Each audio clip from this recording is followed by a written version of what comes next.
there, distance learners. Mr. Souza here, excited to bring to you a unit on golf, right? So I hope you enjoy the video. I want to start off by talking a little bit about equipment. I've got my equipment here, I've got my bag set up, and I took a few pieces of equipment out for you to kind of quickly show you. So we've got the putter right here. Obviously you use that once you get on the green. Got one of my wedges right here. These are usually for your short chip shots, pitch shots, and maybe 120, 130 yards and in. You've got an iron here, usually going to be used for your second or third shot on a hole. Then everybody's favorite, the driver, right? We like to tee this thing up, give it a nice hard swing, rock it at 300 yards down the fairway. So equipment's important. Some other things that you can have, not necessarily required. This is a rangefinder. These have become popular over the last 4 to 5 years. It actually tells you exactly how far away you are from the flag, or the pin as they call it. Some people might like to use a glove, helps get you a little extra grip. And then obviously golf balls, tees, divot repair tool. Those are all things that you're gonna want to help your round be more successful.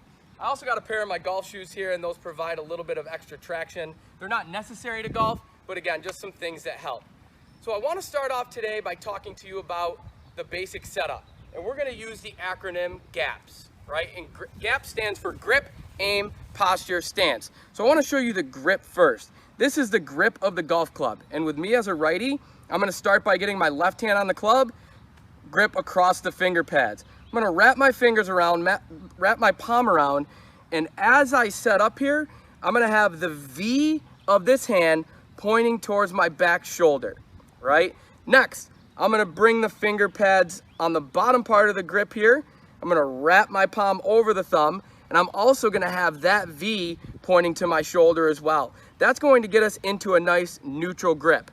On the flip side of that, where my fingers are, you can see this is a basic 10-finger or baseball grip. This is gonna work really well for beginners. If you're somebody that's been playing for a while or maybe more advanced, you might wanna try out the interlock grip, where your pinky finger on one hand and pointer finger on the other hand are interlaced, or the overlap grip. Basically what this does, it gets your hands more connected on the golf club, and it's gonna help you with your contact and be a little bit more consistent. The other thing I wanna talk about is grip pressure. You wanna be about a 3 or 4 on a 1 to 10 scale. So 1 being the lightest, 10 being the hardest. You should be at about a 3 or 4 when you grip that club. You don't wanna apply a lot of pressure. I like to think of it this way. If you're holding onto a bird, you want to hold it tight enough that it doesn't fly away, but you want to hold it loose enough that you don't hurt the bird. And hopefully that helps you kind of make sense of it. So I got a golf ball laying in the grass here, and we just went over the grip. The next part of the acronym is the A, which is aim. So I always like to be behind the ball, and as I step up, I'm looking at my aim point, and I'm going to use that tree right here. First thing that I like to do is I lay my club down on the ground so the club face is behind the ball, and make sure that my club face is facing down my target line. Then I want to get my body aligned to that target line, so I want to make sure that my hips and my shoulders are all parallel to that line. The next part is the P, which is posture. So golf posture, slight flex in the knee, hips are back, your back is going to be relatively flat, and your arms should be hanging kind of loosely straight down from your shoulders. And then the last part, the S, is stance. Want your feet shoulder width apart and your weight evenly distributed from your toes to your heels. You don't want to be too much up on your toes or too much on your heels. You want to be nice and balanced, okay? So again, if I'm using my gaps, I get my aim, right? Got my grip, aim, posture, stance. Now I'm ready to hit a golf shot. But instead of me taking you through the swing, I'm going to turn you over to my friend Brian Jacobs. He's an instructor out at Mill Creek, and he's one of the top instructors in the country, actually. He's going to take you through 2 drills, one with the driver, one with the iron, and I want you to watch how he swings the club and moves the club, and he's really going to help you. Brian, take it from here.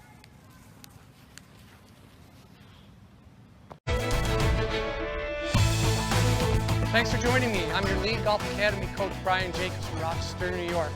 Here I am today talking about driver and the importance of knowing if you can't do it slow, you can't do it fast. So a great drill I do with my students is called the tap drill.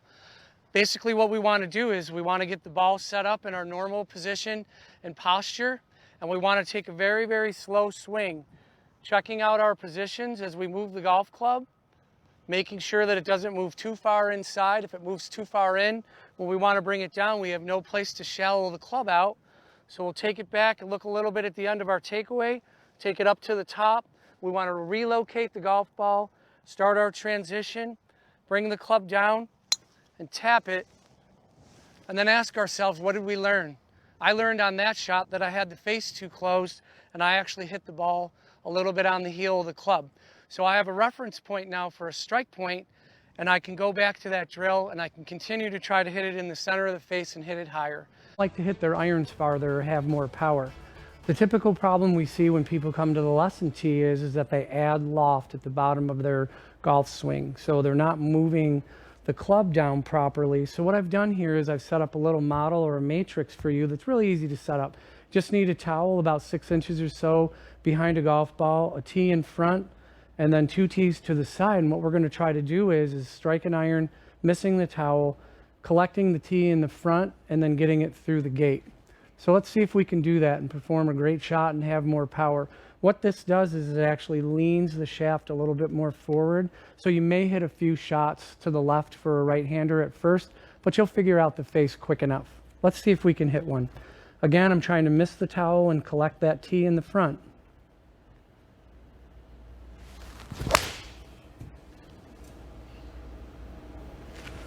Okay, good contact, collected the tee in front and missed the towel, so it was a success. Thanks so much for that, Brian. Those are 2 awesome drills, one with the driver practicing it slow, then one with the iron working on impact. And I hope you noticed that as Brian was moving that club around, it moved in an arcing circular motion around his body and down and through, and he talked about some different positions to get yourself in, right? So we want that club position nice at the top, down and bring it through. A lot of balance, a lot of flow through that swing, all right? Next, we need to head out to the golf course. We got the skills, we're ready to go.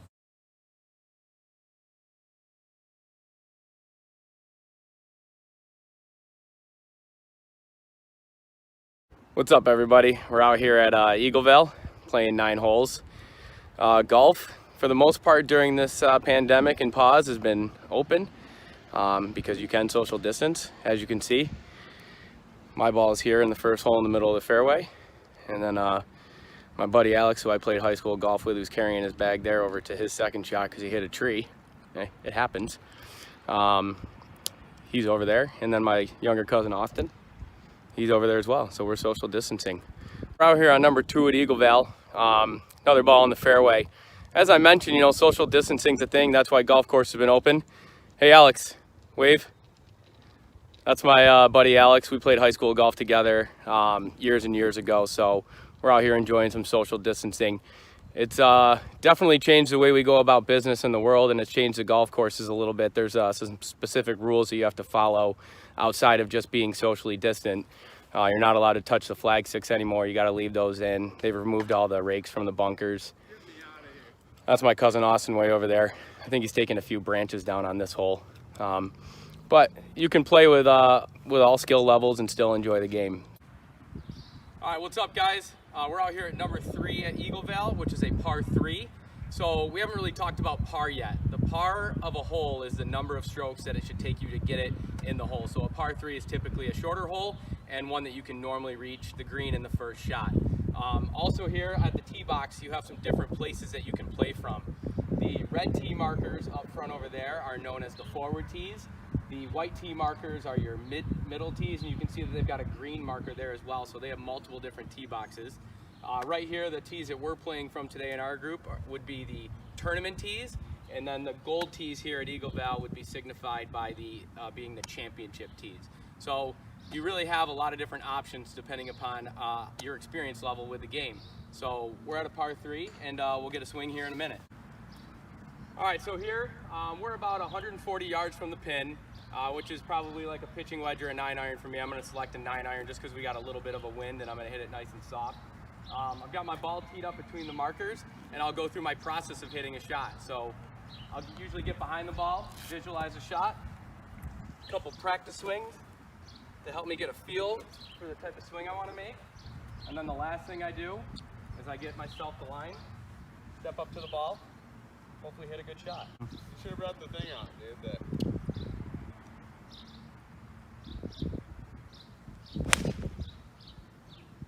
Looks great.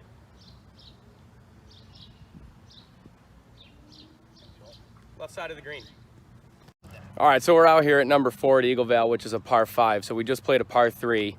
You should be in the hole in 3 shots. This one's a par 5. It's usually the longer hole on the course. Typically, you're going to go driver, usually maybe a wood or a long iron, chip it up to the green, maybe make a birdie. Let's see Alex take a swing here.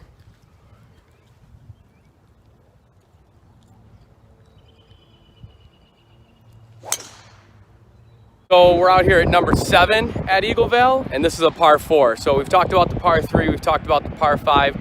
Par 4 is the most common hole on most golf courses. It's like the mid-range hole. Typically you're hitting a driver, iron into the green. We'll catch Austin's swing here.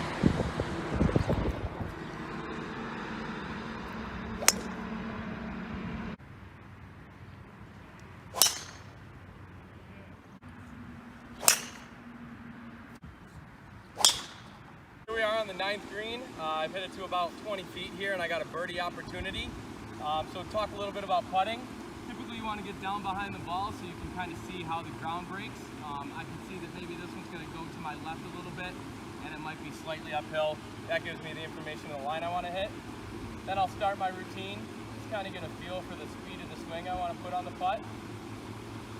Then as I step in, pick out my line, set myself up, hopefully knock it in. Oh! Lipped out for birdie, but a tap in par is a good.